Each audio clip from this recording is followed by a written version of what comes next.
चिंता संतानहंतारो यत्पादाम्बुजरेणव स्वीयानान्तान्निजाचार्यान् प्रणमामि मुहुर्मुहुः यदनुग्रहतो जन्तुः सर्वदुःखातिगो भवेत् तमहं सर्वदा वन्दे श्रीमद्वल्लभनन्दनम् अज्ञानतिमिरान्धस्य ज्ञानाञ्जनशलाकया चक्षुरुन्मीलितं येन तस्मै श्रीगुरवे नमः।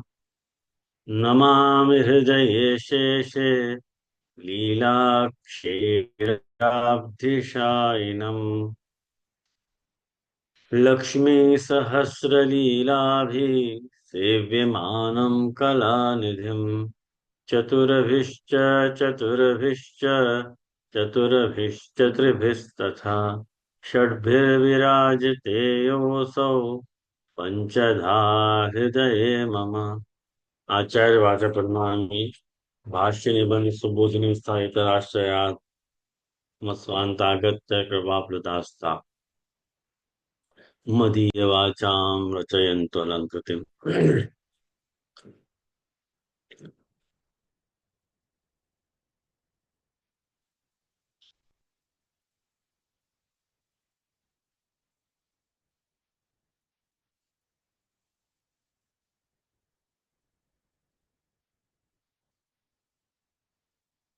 हाँ, अपने जल भेद के सत्र के अंतर्गत आज अपन इंट्रोडक्शन को देखने के बाद प्रथम प्रारंभ कर रहे हैं। कल्याण नायक जी की टीका को अपन अध्ययन कर रहे थे और वह टीका के अंतर्गत जो है वो पिछली बार ये चर्चा उठी थी कि आत्मने फलंती इति आत्मने पदम, ये जो कल्याण नायक जी आज्ञा कर रहे हैं टीका में कि वक्ष इति निरूपिता भावाः प्रथमत आत्मने फलन्ति इति आत्मने पदम। यह विषय में चर्चा चली थी कि भी आत्मने पद जो है वो ठाकुर जी में ये जो सारे भाव हैं वो सर्वप्रथम महाप्रभु जी में स्फुरित हो रहे हैं। या अपने चर्चा के ऊपर उमंग को कोई प्रश्न तो उमंग यदि तू अपना प्रश्न रिपीट कर देगा तो अच्छा रहेगा सबन को। हाँ जी जी, धन्यवाद प्रणाम। मैं मेरो प्रश्न हाँ ऐसे હતો कि या मैं एक्चुअली आनंद जी को उत्तर ऐसे आयो था कि ये आत्मने पद में महाप्रभु जी में सारे भाव प्रकट हो रहे हैं ये जल के भेद के अनुसार। तो ये समझना चाहिए जैसे अंतःकरण प्रबोध में महाप्रभु जी ने स्वयं को निर्दिष्ट करके अब बाकी सब पुष्टि जीवों को उपदेश दियो है। तो वहां में मेरा प्रश्न ऐसे ही હતો कि क्योंकि अंतःकरण प्रबोध को जो विषय है वो पूरो अलग दिख रहे है शायद। तो जा कारण सु अंतःकरण प्रबोध में महाप्रभु जी को स्वयं को वो चिंता भई है। अगर या में अगर अपन सारे जल के भाव महाप्रभु जी को देख रहे हैं महाप्रभु जी में देख रहे हैं तो महाप्रभु जी बाय डिफॉल्ट तो उत्तम वक्ता है। वो तो पुष्टि सृष्टि के अनुसार परम गुरु और महाप्रभु होने के कारण सो आपको वो स्वरूप है ही। तो उत्तम वक्ता में ये सारे जो बाकी सब गुण हैं जैसे अपने इवन विषयासक्त वक्ता को भी नाम भाव आ गए हो वहां में जो अपन ने फर्स्ट देखे पांच चार या पांच देखे अपन ने। तो वो विषयासक्त वक्ता को भी भाव महाप्रभु जी में कैसे देख सके वो मेरा प्रश्न હતો।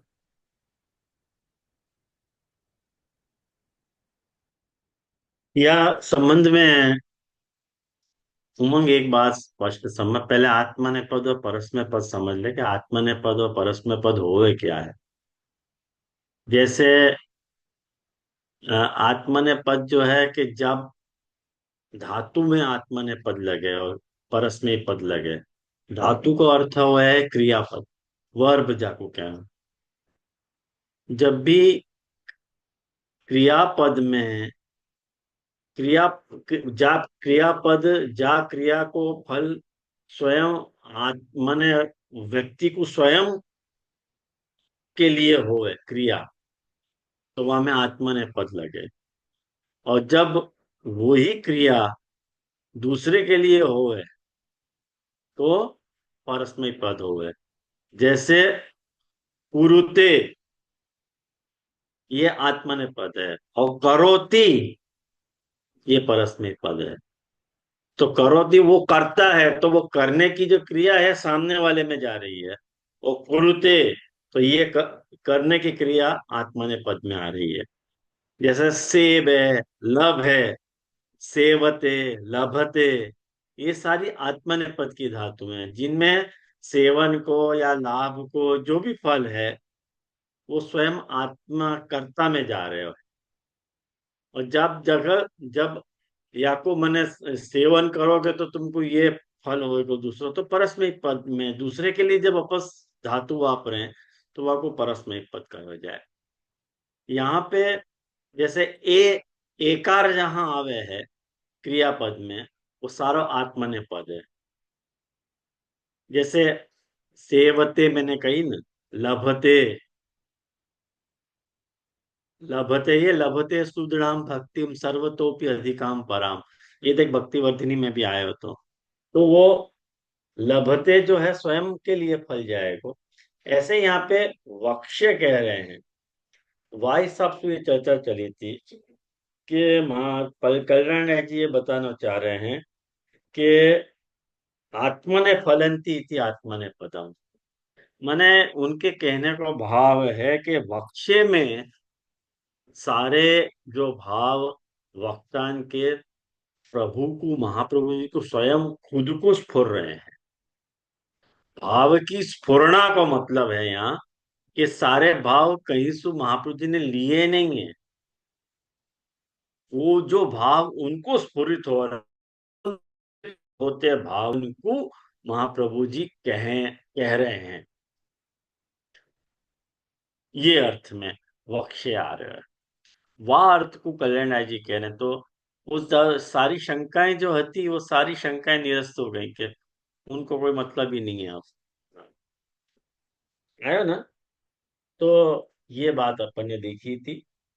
तो निरूपिता भावा प्रथमतः आत्मने फलंती इति आत्मने पदम, तो ये आत्मने पद को अर्थ है।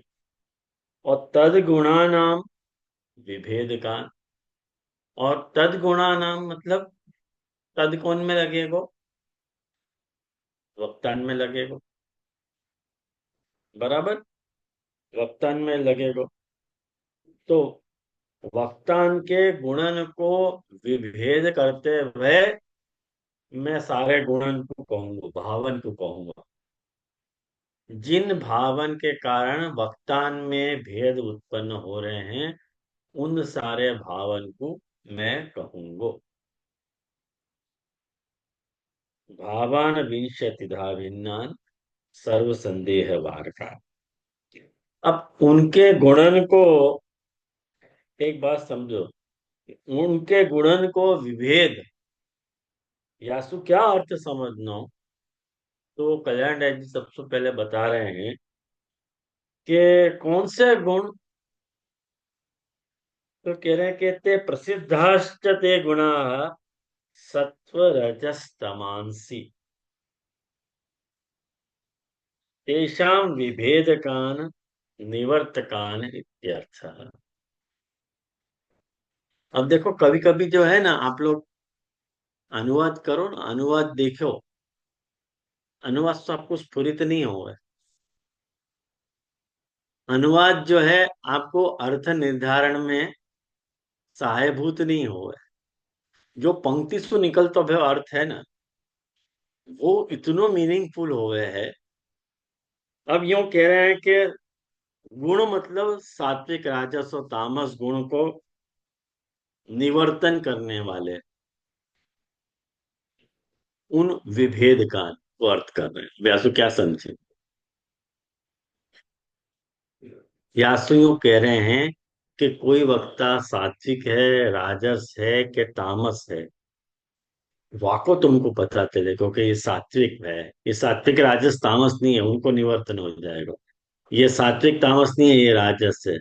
ये सात्विक राजस नहीं है, ये तामस है। ये राजस तामस नहीं है, ये सात्विक है। यूं उनको विभेद करने वाला कि भाई सात्विक वक्ता है, ये राजस वक्ता है, ये तामस वक्ता है। ऐसे, या तो ऐसे समझ लो। यद्वा, अगर ऐसे नहीं समझना है तो एक दूसरा अर्थ भी प्रपोज कर रहे हैं कल्याण राय जी, कि भगवतो ये गुणा, मतलब धर्मा, तेषाम निवर्तकान, माने भगवान के जो भी धर्म हैं उनको निवर्तन करने वाले। भगवान के धर्मन को निवर्तन करने वाले, मतलब भगवान के कौन से धर्म कौन से वक्ता में स्फुरित हो रहे हैं, ये बताने वाले।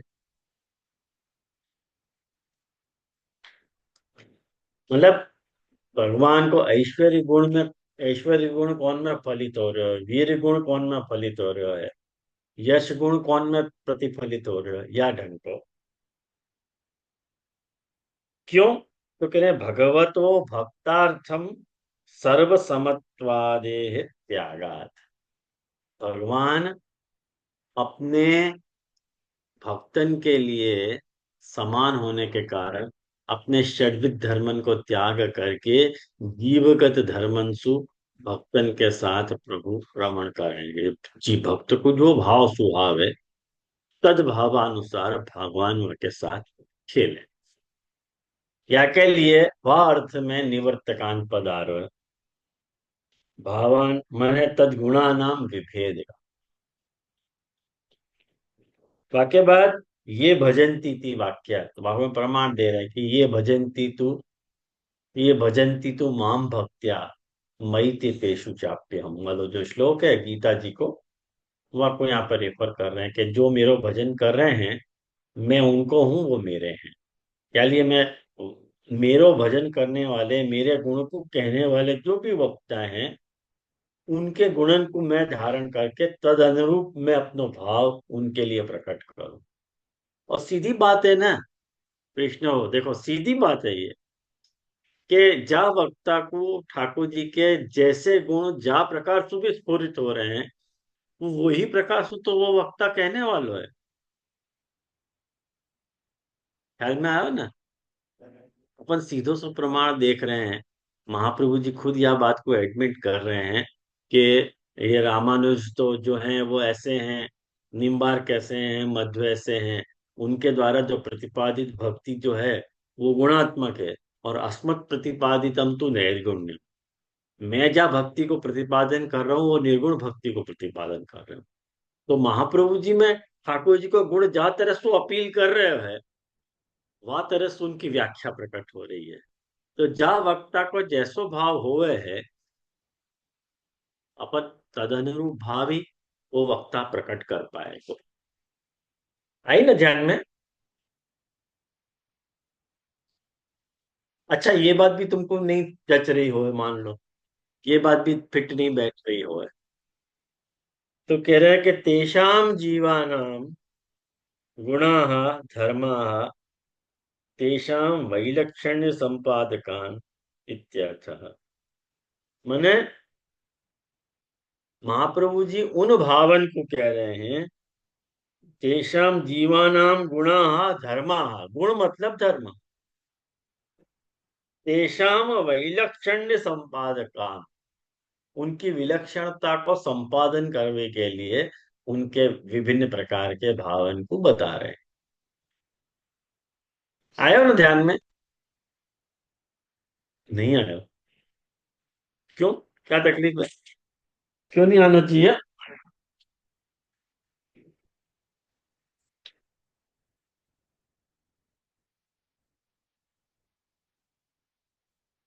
क्या नहीं आया समझ में? जे यामे जो હતો ને, યદ્વા તેષામ જીવાનામ ગુણા ધર્માસ્તેષુ, मतलब जीव के गुण और धर्म के विलक्षण से, ये समझना है। गुण मतलब धर्म। तो वो तो स्टार्टिंग में आए हो ना, सत्व रजतम। नहीं, ये तो जीव के, हाँ, सत्व रजतम की विलक्षणता बतावे के लिए। मैंने क्या एक्चुअली तो को क्या समझ में नहीं आया, ये बता ना, तो मैं फर्स्ट खुलासा करूँ। फर्स्ट वाले से ये डिफरेंट कैसे है वो, ये थर्ड वाला मीनिंग है, राइट। तो फर्स्ट वाला जो मीनिंग आपने बताया ना कि गुण इज इक्वल टू सत्व रजतम, वाक्य विभेद अंशु, जो आपने बताया कि सत्व के साथ तम है, सत्व के साथ रज है, वो जो कॉम्बिनेशन परम्यूटेशन कॉम्बिनेशन को जो प्रकट करने के लिए ये सारे विलक्षण रूप दिखाए, वो फर्स्ट आया। इसके बाद लास्ट जो कह रहे हैं यद्वा तेषाम जीवानाम गुणा धर्मस्तेषु, तो वहां पे भी वही मीनिंग आ रहा है कि जीव के गुण को विभेद के कारण, जीव के गुण के विभेद के कारण ये सारे विलक्षण रूप है, तो वो थोड़ा डिफरेंस समझ में तो फर्स्ट और थर्ड। डिफरेंस ऐसे है कि शुरुआत को जो पहलो अर्थ है, वहां में खाली कैटेगरी डिसाइड हो रही है, और ये जो तीसरो है, वह कैटेगरी के कारण क्या विलक्षणता आ रही है, ये बताना चाह रहे हैं। इतना डिफरेंस आ रहा है। यो महाप्रभु जी कह रहे हैं, यहाँ पे कल्याण जी कह रहे हैं कि तेषाम वैलक्षण्य संपादका, एक तो कैटेगरी बतानी, और वह कैटेगरी के कारण क्या उनमें विलक्षणता आ रही है। जैसे एक सीधी सी बात मैंने तो को, तुम लोगों को मैंने जो है विषयासक्त वक्ता जो है, और मुमुक्षु वक्ता और विमुक्त वक्ता के भेद बताए थे। तो अपन ने जो मुमुक्षु वक्ता तो वाके भेद नहीं देखे। मुमुक्षु तो सब है, जैसे हृदास्तु पंडित प्रोक्ता भगवत शास्त्र तत्परायण, लेकिन वहां में यदि वो संशय निवारण की सामर्थ्य आ जा रही है, तो फिर वही भाव में थोड़ा तो शेड चेंज हो जा रहा है, वो गंभीर मानस सूदा हो जा रहा है। और वहां में भी यदि सरक कमल संपूर्ण, वहां में भी यदि भगवत प्रेम झलक रहे हो है, तो फिर वो कमल खिलो हुए रित के जैसे हो जा रहे हो। चीजें की है, लेकिन गुणन के कारण उनको जो ये जो कह रहे हैं ना विलक्षणता संपादित हो जा रही है, उनको गुण चेंज नहीं हो रहा है, लेकिन उनकी कुछ ना कुछ विशिष्ट लक्षण उनके भावन में प्रकट हो रहे हो, या सो अपन पहचान सके। सभी मुमुक्षु हैं, अनिंद्य है, निंद्य नहीं है, अनिंद्य है, लेकिन उनमें या प्रकार की विलक्षणता है कि भाई वो जो है वो शास्त्र ज्ञान है, लेकिन प्रेम नहीं है, या ढंग से ये विलक्षणता बता। आया ना ध्यान में। अथवा एक चौथा अर्थ और बता रहे हैं कि भगवतो ये धर्मा तान आनीय अत्र दायकान इत्यर्थ।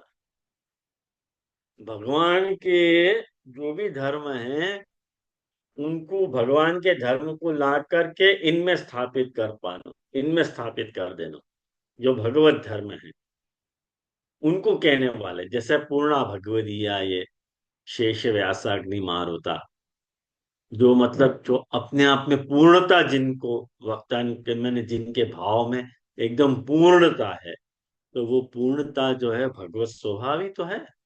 भगवान के कारण ही वह तरह की सामर्थ्य इनमें आ रही है। तो वाट टू समझ लो कि डायरेक्ट ठाकुर जी के गुणन को यहाँ इम्प्लांट कर दिए हो, यूं बोल। ये वापस सेकंड के साथ आए हो ना, सेकंड के भगवान के धर्म जो निवर्तन करने वाले हैं, वो कौन से वक्ता में कौन से स्फुरित हो रहे हैं, ये आपने सेकंड बताया।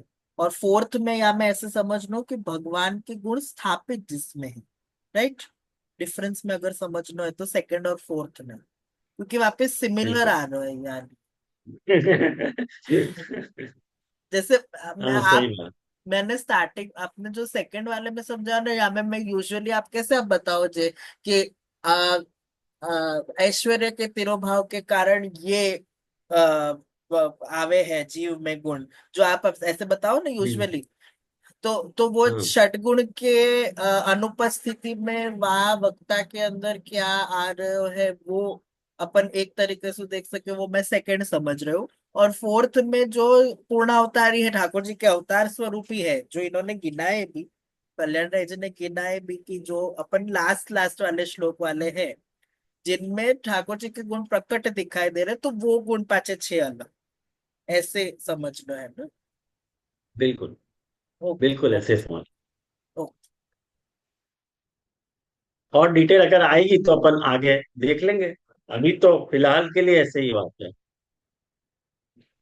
वाक्य बात यहाँ कह रहे हैं कि भावान विंशतिदा भिन्नान। मने भावान,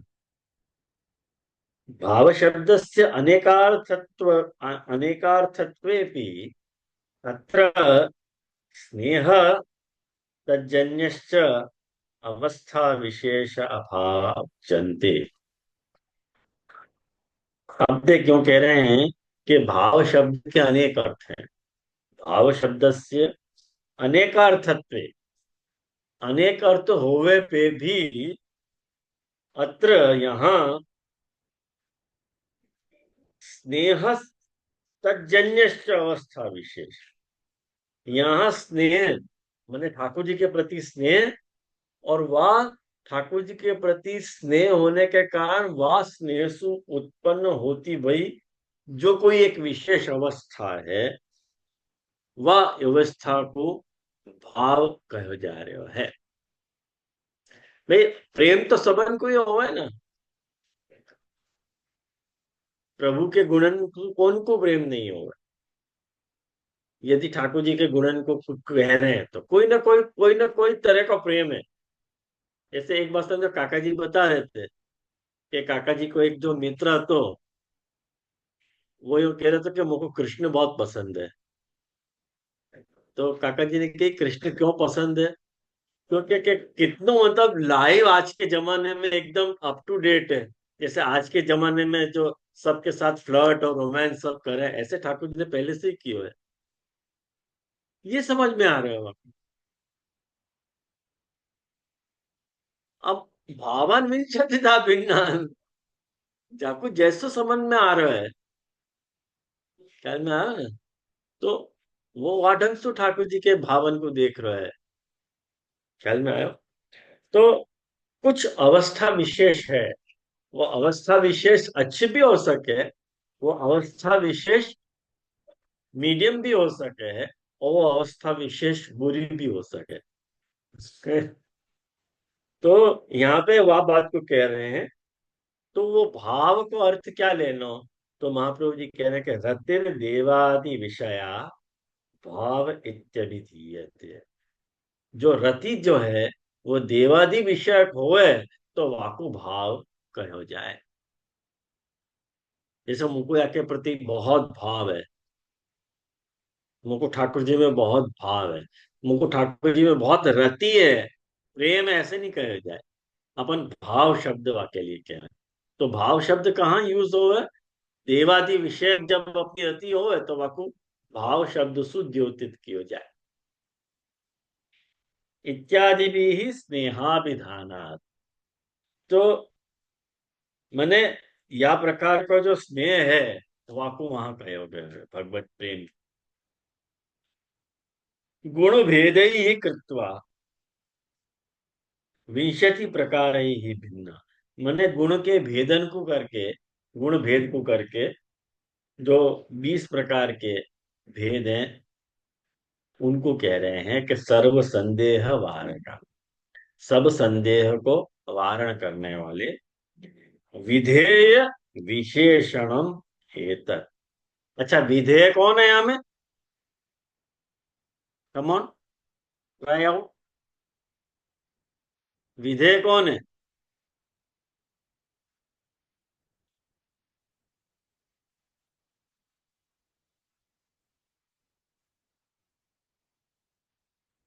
मोनी जी, विधेय कौन है।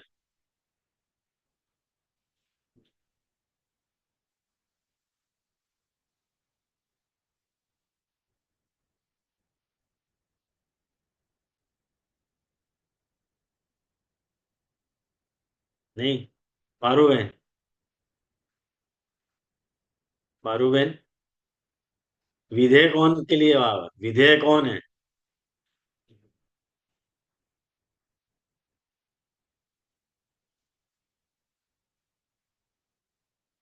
यश।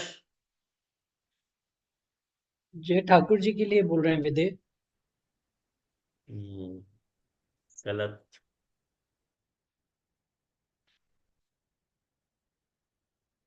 हाँ बोलो हाँ।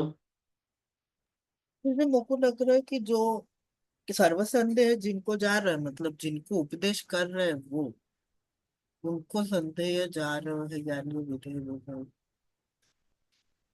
अच्छा, विधेय का अर्थ क्या है? Subject, right? सब्जेक्ट प्रेडिकेट वाला सब्जेक्ट। ओके, और एक्सप्लेन कर। जो उद्देश्य किए जा रहे हैं, जिनके लिए क्रिया की जा रही है, जा उद्देश्य, उद्देश्य, विधेय और विधान। बराबर। बराबर है। तो विधेय को विशेषण है सर्व संदेह वार्ता। अब देख, महाप्रभु जी एक बात बोल रहे हैं कि हरि को नमस्कार करके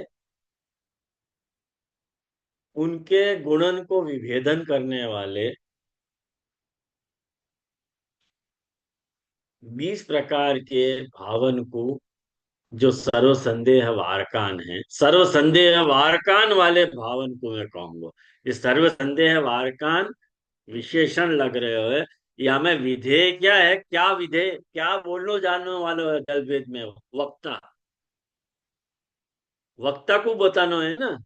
तो वक्ता को भाव कैसो है? सर्व संदेह वारक भाव है। तो सर्व संदेह वारक विधेय को विशेषण है। तो विधेय यहाँ पे वक्ता है, और वो वक्ता के भाव 20 प्रकार के। बैठी पंक्ति, ठाकुर जी के गुण सुनी जाएगा यश। ठाकुर जी के गुण तो सीमित हैं। जी जी जी। हम्म, क्यों, देख बता रहे हैं। भगवत भजन है, कारण कि भगवान के भजन में सर्वेशम साधनानाम स्वरूपतः फलतश्च ये संदेह तन्निवारका। क्या कह रहे हैं कि भगवत भजने, भगवान को भजन करवे में, और सर्वेशम साधनानाम, जितने भी साधन हैं, जो भी साधन वो भजन में उपयोग में आने वाले हैं, उन साधनन में जो साधनात्मक, या माने साधनन के जो है स्वरूपात्मक संदेह या फलात्मक संदेह, उनके संदेह को जो है दूर करने वाले, फल रूपक जो, फल निरूपक जो संदेह है और स्वरूप निरूपक जो संदेह है, वाकु दूर करने वाले हैं भजन में। बेटी पंक्ति। जी जी, यहाँ में स्वरूप निरूपक को बाद में आएगा ना, स्वरूप निरूपक और आए कोई फल ना? निरूपक आएगा ना। हाँ, तो मैं अभी नहीं, पूछ अभी रही हूँ। समझ लेना क्या है। अर्थ नहीं समझ आया, स्वरूप निरूपक संदेह क्या हो सके यहाँ में? फल फल निरूपक और स्वरूप में, स्वरूप मतलब आप वक्ता के स्वरूप की बात कर रहे हैं यहाँ पे, और वक्ता के संग सु मिलतो भयो फल, ऐसे लेना। साधनन में, साधनन के आचरण में।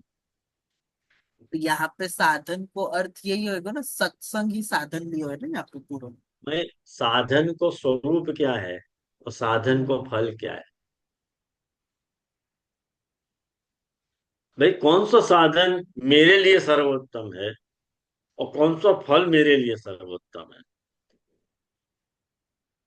तुम जा प्रकार का वक्ता को चुनने जा रहे हो, वाह वक्ता में तुमको कौन से वक्ता को बताया गया भाव तुम्हारे हृदगत भावन के साधन को और फल के संदेह को दूर करेगा।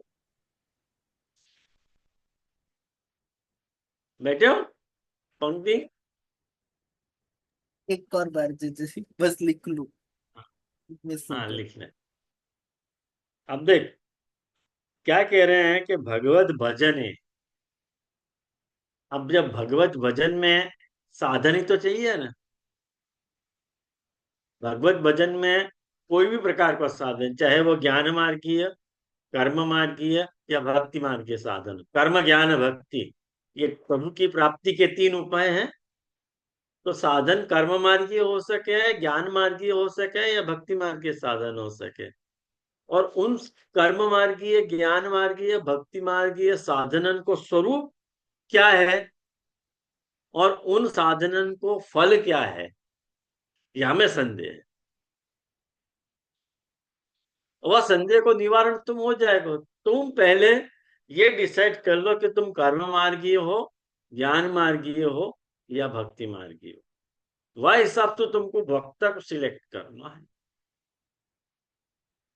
अब आया स्वरूपता संदेह और फलता संदेह, आया ना।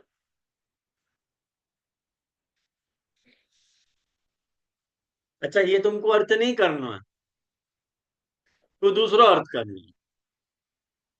तो अर्थ कर रहे हैं कि याद्वा अथवा भावै ही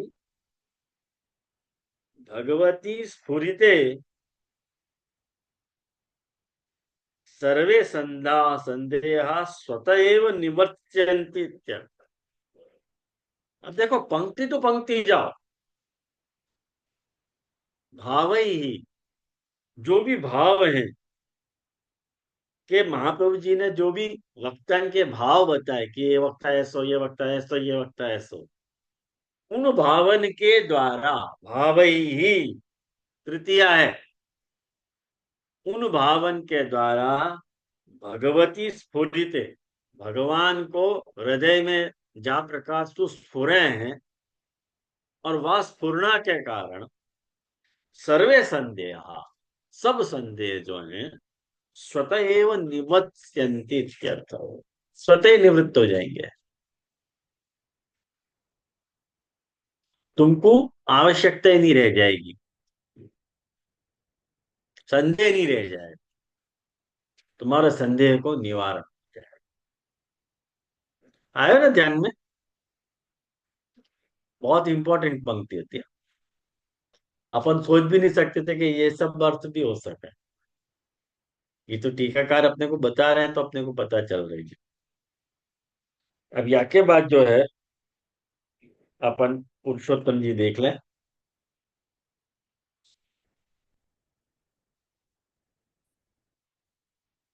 आज पुरुषोत्तम जी की टीका को प्रारंभ करना है अपन। पहला श्लोक हो गया। तो श्री कृष्णाय नमः। जल भेद श्री पुरुषोत्तम कृत विवृति समेत नत्वा श्री वल्लभाचार्यान् भगवन्तं च तद्गुणान् गुण स्वभाव बोधार्था या वाच नाम उपासना।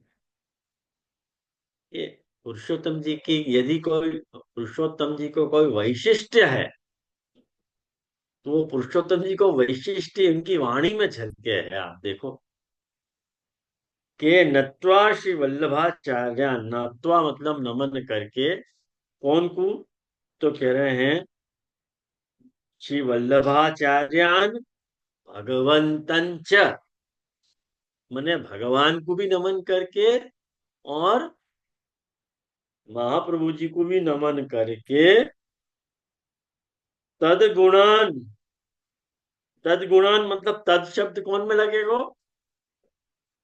हम बताओ।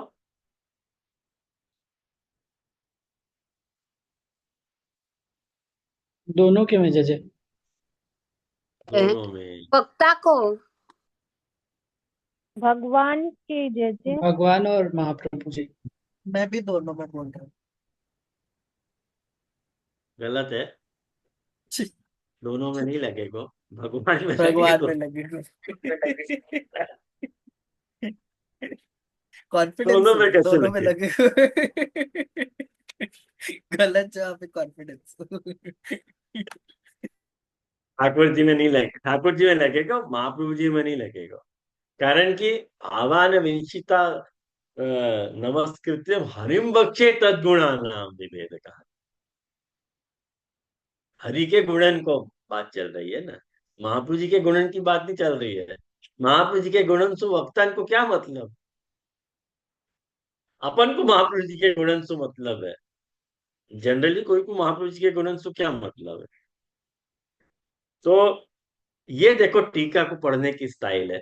ऐसे पढ़ लो कि नत्वा श्री वल्लभाचार्यान भगवंतं च तद्गुणान गुण स्वभाव बोधार्था, मने गुण और स्वभाव को बोध करने वाली या वाचा, जो वाणी है। कौन की वाणी है? महाप्रभु जी की। वो वाणी महाप्रभु जी की है, वो वाणी ठाकुर जी की नहीं है।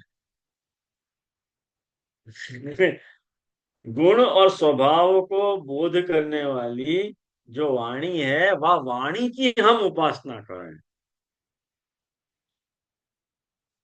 उपासमहे, हम उपासना करें। अब ये देखो उपासमहे, ये फिर पाछो आत्मनेपद है ना। उपास्यति नहीं है, उपासमहे, हम कर रहे हैं उपासना। उपासना को फल हमको मिलेगा। ये बहुत, ये संस्कृत भाषा का वैशिष्ट्य है। ये भाषा का वैशिष्ट्य कहीं कोई दूसरी भाषा में नहीं है। इतना बढ़िया है ये। अब श्री पुरुषोत्तम जी जो हैं वो उपाख्यान प्रारंभ कर रहे हैं कि अथ श्रीमदाचार्य चरणा। अब जो है श्रीमद आचार्य चरण भक्ति वर्धिन्याम त्यागिनाम गृहस्थानां च भक्ति वृद्ध्यर्थम श्रवण रूपम कीर्तन रूपम च साधनम उक्तवा। महाप्रभु जी ने, पुरुषोत्तम जी ऐसे कर रहे हैं आज्ञा कि भक्ति वर्धिनी में त्यागियन को और गृहस्थन को, गृहस्थन की भक्ति की वृद्धि के लिए, भक्ति वृद्ध्यर्थम वाके लिए साधन उक्तवा, साधन कह करके। वो साधन कैसो हो तो श्रवण रूपम और कीर्तन रूप साधन तो ख्याल में है। वह श्रवण रूप और कीर्तन रूप साधनन को कह करके तदर्थम, ख्याल में आया, तदर्थम अर्थ बलात् कीर्तयितु श्रोतुश्च प्राप्ते संगे सख्यम। तो जब आप श्री उपाय बता रहे हो कि साधन क्या है भक्ति वृद्धि को, कि तन्मार्गीय श्रवण और तन्मार्गीय कीर्तन, ये भक्ति वृद्धि को साधन आपने बताया हुआ है। तो अर्थ बलात्, बाय डिफॉल्ट ये समस्या, ये प्रश्न सामने आएगा कि कीर्तयितु श्रोतुश्च प्राप्ते, मने श्रवण करने के लिए या कीर्तन करने के लिए जो है संगे, प्राप्ते संगे, तो अपने को संग प्राप्त करना पड़ेगा तो ही तो श्रवण कीर्तन हो सकेगा। अगर अपन संग को प्राप्त नहीं करेंगे तो न श्रवण होएगा न कीर्तन होएगा। कोई श्रवण, कोई चाहिए अपने को। तो सक्यम, वो कैसे होना चाहिए संग करने वालों? यस्य कस्यापि कर्तव्यम, कोई के भी साथ कर लो संग। यस्य कस्यापि कर्तव्यम उत, अथवा भगवदीयत्वेन परीक्षितस्य, ख्याल में आयो, कि भगवदीयता को परीक्षा कर लेना कि वो कितनो भगवदीय कितनो नहीं है, ऐसे कर लेना। या तो यदि एकादश स्कंदे स्वमूर्त्या लोक लावण्य निर्मुक्त्या लोचनम नृणाम गीभिः तास्मरताम चित्तम पदैस्तानिक्षिताम क्रियाः आच्छिद्य कीर्तिं सुश्लोकाम वितत्य हि अंजसानुकौ तमोनया तारिष्यन्ति इति अगात् स्वम पदमीश्वरम।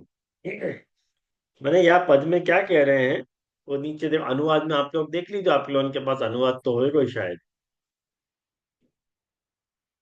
नहीं है तो ये भागवत जी में एकादश स्कंद को, छठे अध्याय को, कौन सा श्लोक है? छठो श्लोक,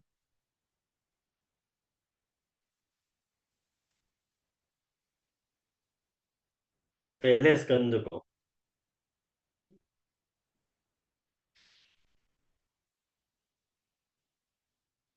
हाँ, भागवत में एकादश स्कंद में पहले अध्याय को छठो श्लोक देखो, कि जहाँ में यदुवंशियन को, ऋषियन को श्राप लगे है, वो वालो प्रथम अध्याय।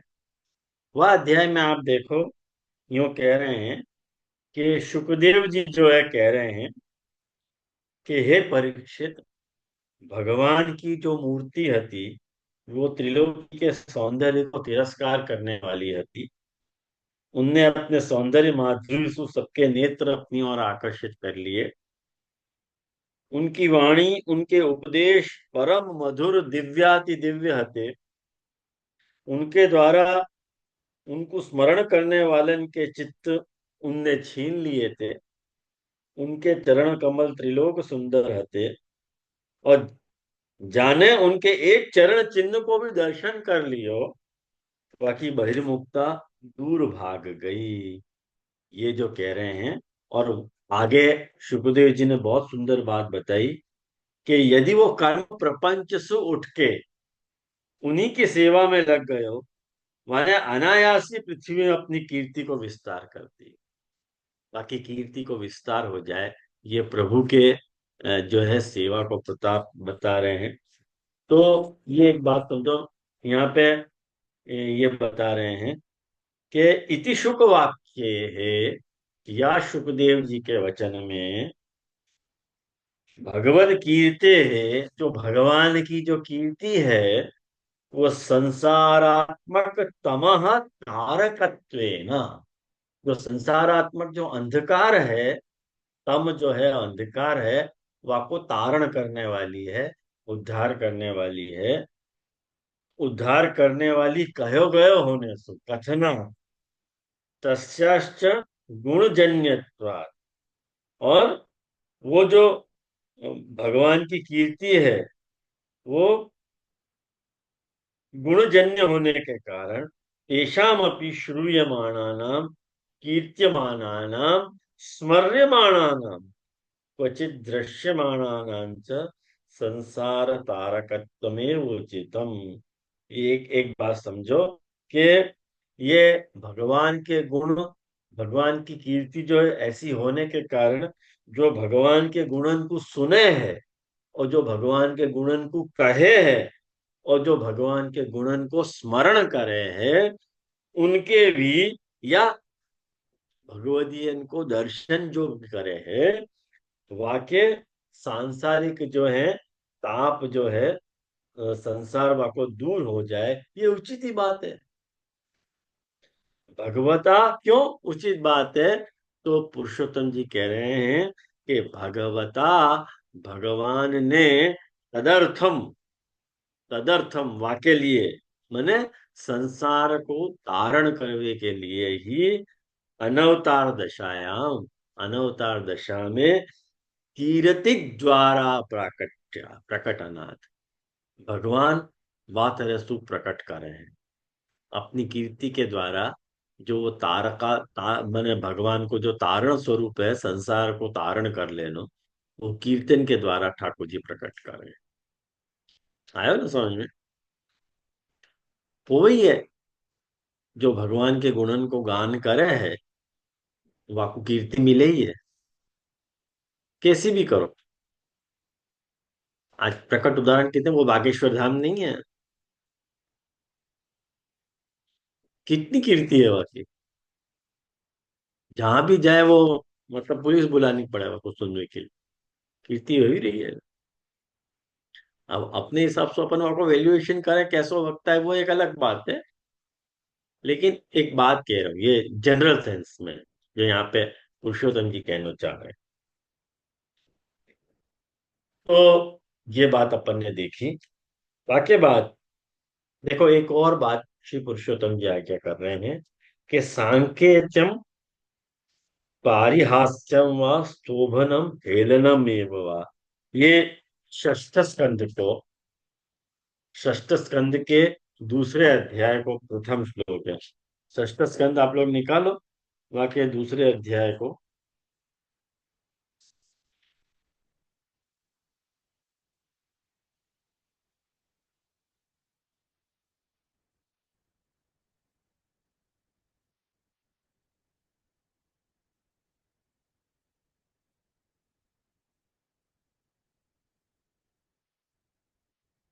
यहाँ में तो नहीं आ रहा, 6-2-1 में नहीं है, गलत लिखा है ये। आपको मिला है श्लोक?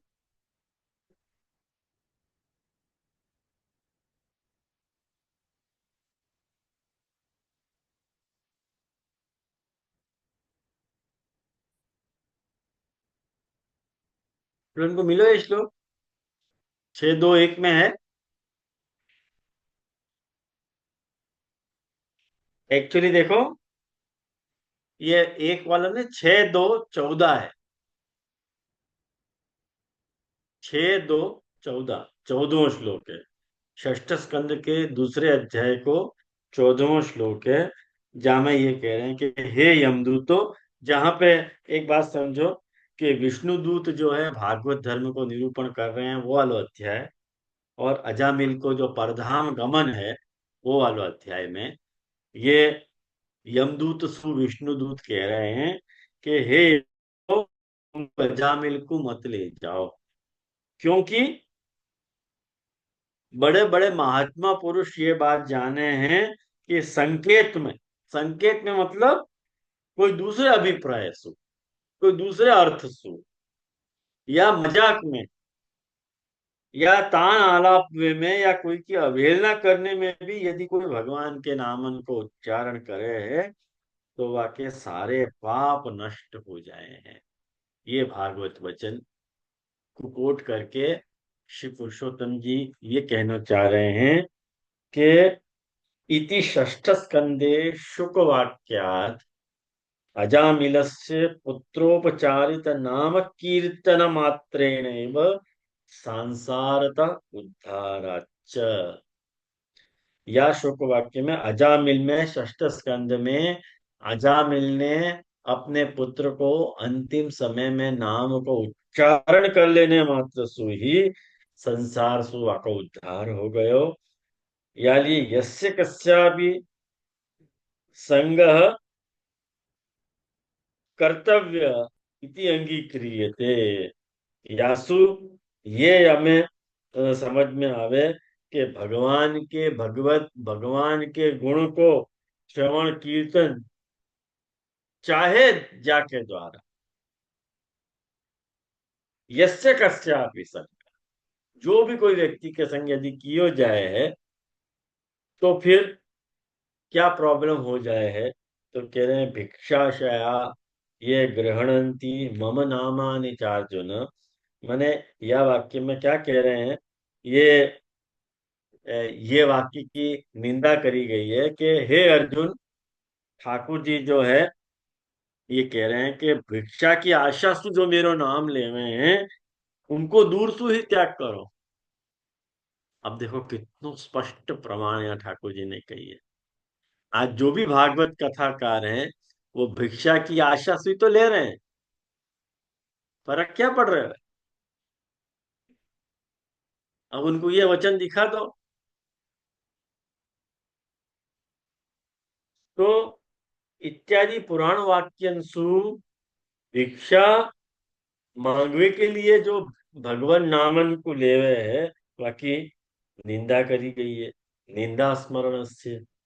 और सप्तम स्कंद की समाप्ति में अहम पुरा भवम कश्चित गंधर्व उपबर्हण इत्यादि भी ही नारदेन, ये हमें कह रहे हैं कि नारद जी कह रहे हैं कि मैं पूर्व जन्म में जो है उपबर्हण नाम को जो है एक गंधर्व हतो, और मैं प्रमाद में ही रहता हूँ, सदा प्रमाद में रहता हूँ। प्रमाद मतलब समझो, टेक इट ग्रांटेड, जो ऐसे लेवा हर चीज को टेक इट ग्रांटेड, हाँ चलेगा चलेगा, चलता है था ये तो બધું થઈ જશે, ये બધું થઈ જશે, ये टिकट ग्रांटेड लेने वाला मैंने आपको कह मैं प्रमाद में। तो ऐसे हतों में तो देवतान के द्वारा जो है वहां पे ज्ञान सत्र भयो, और मोकू भगवत लीला को गान करने के लिए वहां बुलाया गए, ऐसे नारद जी कह रहे हैं। तो मैं एकदम उन्मत्त होकर के वहां पहुंचा हूं, तो उनने मुझको श्राप दे दियो, जाके कारण मैं दासी पुत्र बन्यो। ये सप्तम स्कंध को जो है 15वां अध्याय आप लोग देखोगे, आज होमवर्क के तौर पे देख लीजिए आपको, कारण कि ये पुरुषोत्तम जब भी कोई भी उद्धरण देवे हैं, तो उद्धरण की पूर्वापर संगति को ये पूरे ग्रंथ में थ्रू आउट या को विचार कर रहे हैं। ये पुरुषोत्तम जी की शैली है, जहाँ बात को ये शुरुआत से उठावे हैं, वाकु फिर लिंक जोड़ते हुए फिर समापन कर रहे हैं। तो ये जो भी उदाहरण दे रहे हैं, वाको एकदम दृढ़ आधार मान करके वाको संकलन करियो और विचार करिए कि पुरुषोत्तम जी ने जो शंका उठाई है, वाको नेचर क्या है, बेस नेचर क्या है। तो ये कह रहे हैं, वाक्य बाद यूं कह रहे हैं कि इत्यादि भी ही नारदेन स्वपूर्व जन्म वृत्तांत कथने, उनके पूर्व जन्म को वृत्तांत के कथन के द्वारा गायतो गतस्य मतत्व स्त्री परिवृतत्व पुलुलंपटत्वैः स्वस्य विश्वस्रगदत्त शाप कथनस्य च कथम अभिभूता। तो कह रहे हैं, तो यूं कह रहे हैं कि ये मोको श्राप की बात जो आती, खुद के श्राप की बात जो इन्हें वहां पे कंपेल करी है कि वहां मोको इतना श्राप मिल गयो, या लिए तो भगवान नाम लेने से भी उनको श्राप मिलेगा।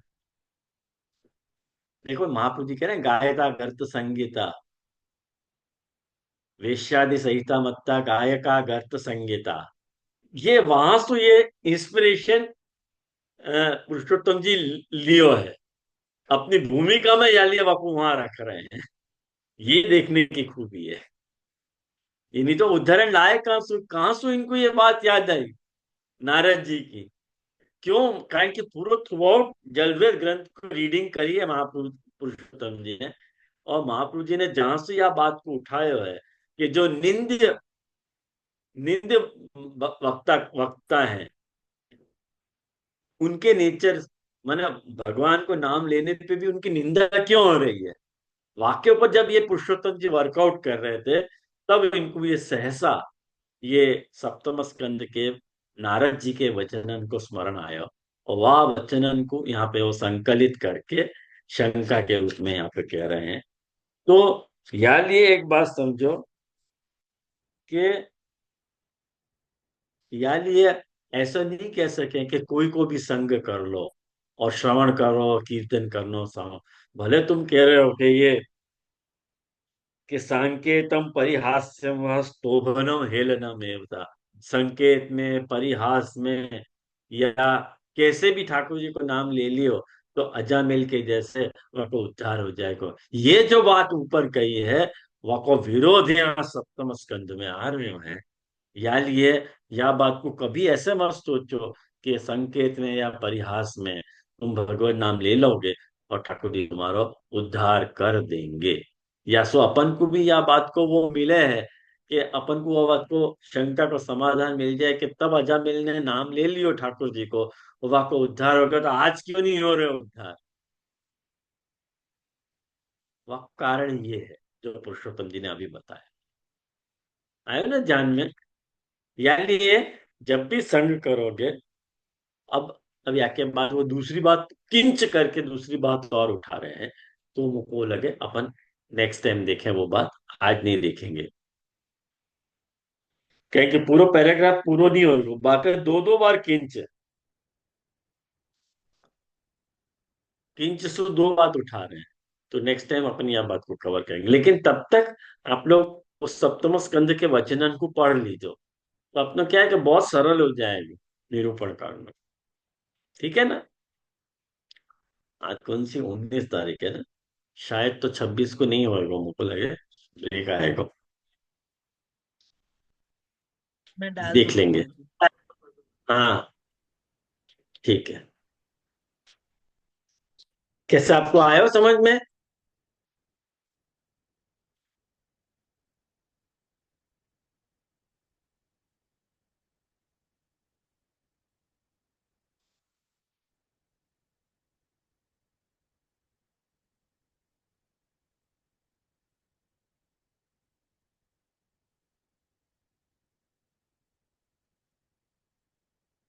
हाँ,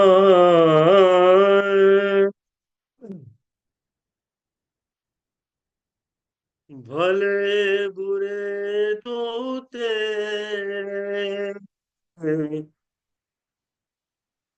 श्रीवल्लभ, भले बुरे दो तेरे, भले बुरे दो तेरे शिवल्लभ, भले बुरे दो तेरे, तुम ही हमारी लाज बढ़ाई, तुम ही हमारी लाज बढ़ाई, विनती सुनो प्रभु मेरे, शिवल्लभ, भले बुरे दो तेरे, अन्य देव सब तुम सम नाही, देखे बहुत घनेरे, हरि प्रताप बल गिनत न काहू, निडर भय सब चेरे, शिवल्लभ, भले बुरे दो तेरे, सब तज तुम शरणागत आयो, दृढ़ कर चरण गहेरे, सूरदास प्रभु तिहारे मिले ते, पाए सुख जुघने रे, श्रीवल्लभ,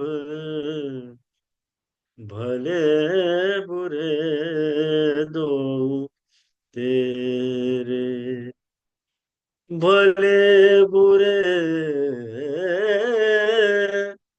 तो तेरे, श्रीवल्लभ, भले बुरे दो तेरे।